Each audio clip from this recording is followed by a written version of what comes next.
అందరికీ నమస్కారం. భక్తి శ్రవణం టీవీకి స్వాగతం. ప్రతి మనిషి సంతోషంగా ఉండటానికి ఏం చేయాలి? స్వధర్మ పాలన. మనిషి తన తనువుని అలాగే మనస్సుని ఆరోగ్యంగా ఉంచుకోవాలి. తన కుటుంబ బాధ్యతలను సక్రమంగా నిర్వర్తించాలి. అలాగే తన సాటి మనుషులకు ఉపకారిగా ఉండాలి. ఉపకారిగా కాకపోయినా అపకారిగా మాత్రం కాకూడదు. జీవితంలో ఈ ధర్మాలను పాటించే మనిషి తను సంతోషంగా ఉంటాడు.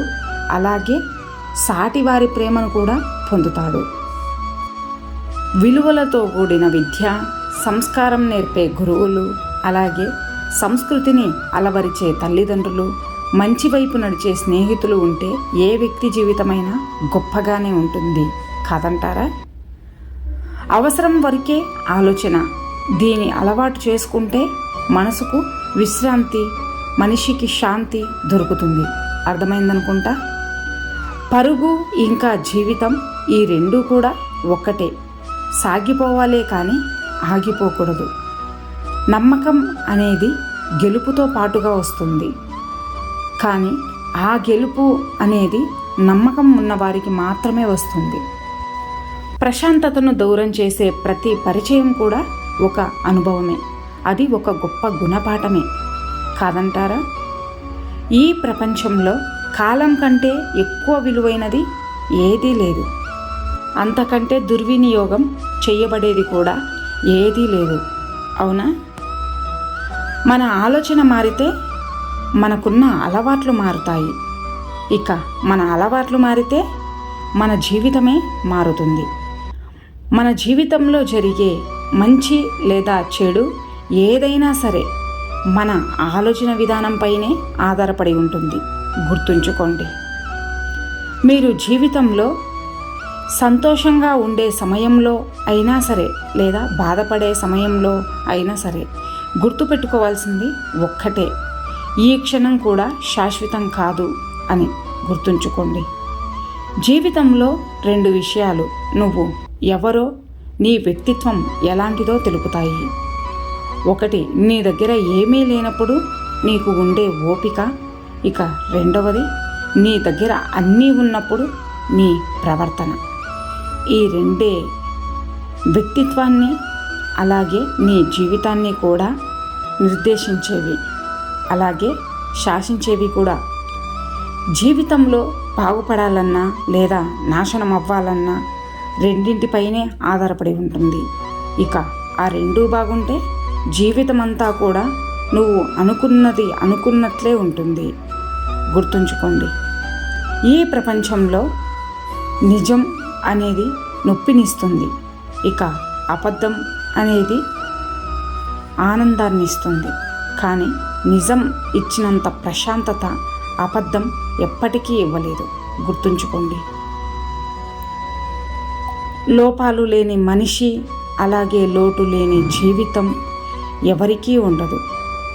సాధ్యమైతే మార్చుకోవాలి, లేకపోతే అలవాటు చేసుకోవాలి. అంతేకాని మనసుని గాయం చేసుకోకూడదు. ప్రయత్నిస్తే మంచి జీవితం అంత కష్టమేమీ కాదు.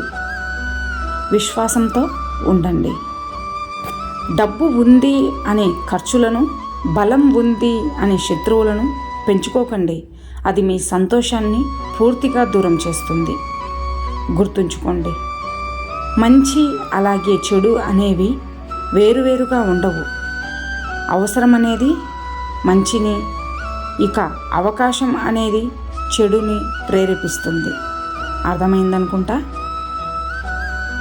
జ్ఞానంతో చెప్పేవాడి మాట వినకపోయినా పర్వాలేదు, కానీ అనుభవంతో చెప్పేవాడి మాట మాత్రం ఖచ్చితంగా వినాలి.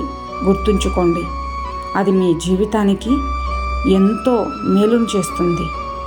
చాదస్తం అని కొట్టిపడేయకండి, అలాగే నిర్లక్ష్యం అసలే చేయకండి. మన జీవితానికి రెండు రకాల విద్య తప్పనిసరిగా అవసరం ఉంటుంది.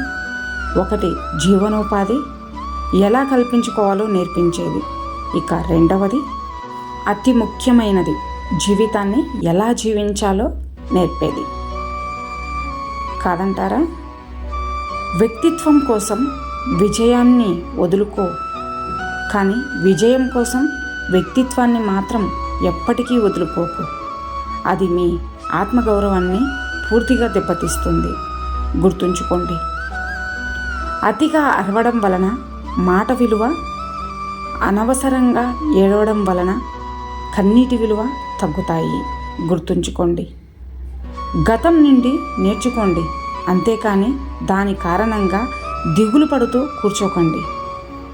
మౌనంగా ఉండటం అంటే చేతకానితనం కాదు. పట్టించుకోకపోవటం పిరికితనం అసలే కాదు. ప్రతి ఒక్కరితో పోరాడితే ఒంటికి బురద, అలాగే మనసుకి బాధ తప్ప ఏమీ మిగలవు. గుర్తుంచుకోండి. ద్రోహం చేసే వాడికి కోపం ఉండదు. ఇక ఎక్కువ కోపం ఉన్నవాళ్ళు వారికి ద్రోహం చేయరు. కోపం అనేది వారి యొక్క బలహీనత మాత్రమే. గుర్తుంచుకోండి. జీవితంలో తొందరగా దొరికినది ఏది కూడా మనతో ఎక్కువ కాలం ఉండదు. అలా ఉండగలిగితే అంత తొందరగా దొరకదు. మాట్లాడి ప్రయోజనం లేని చోట మౌనంగా ఉండాలి.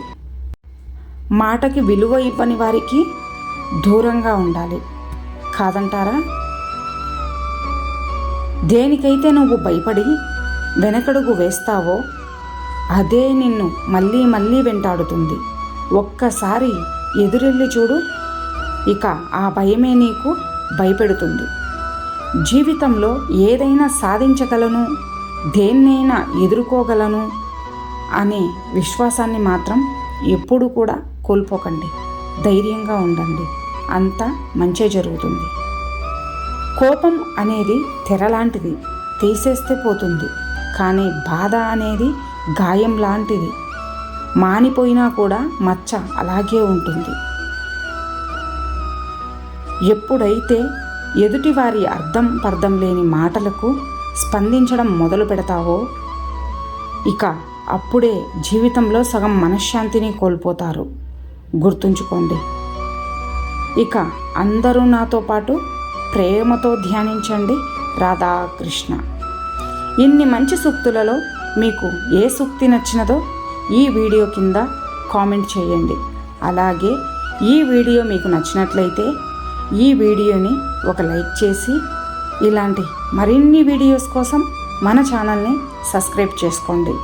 ధన్యవాదాలు.